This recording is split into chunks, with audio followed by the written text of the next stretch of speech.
પાણીપુરીમાંથી મસાલા પૂરી બનાવવાની રીત ચાલો બનાવીએ મિત્રો। બટાકા બાફી અને આવી રીતે રેડી કરી રાખવાના।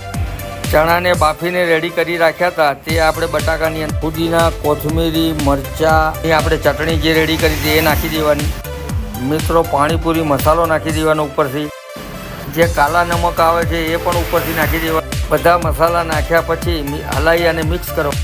જુઓ મિત્રો, આ ટાઈપનો મસાલો રેડી કરવાનો રહેશે। એક તપેલીમાં 6 ગ્લાસ પાણી નાખી અને ચટણી રેડી કરી હતી એ પાણી મુજબ કાલા નમક નાખી દેવાનું। 2 ચમચી પાણીપુરી મસાલો નાખી દેવાનો, માપસર મીઠું નાખી દેવાનું। બધા મસાલા પડી જાય એટલે મિત્રો હલાવી અને મિક્સ કરી દેવાનું પાણી। હવે મિત્રો આપણે એક ડીશ લેવાની, એની અંદર આપણે મસાલા પૂરી રેડી કરશું।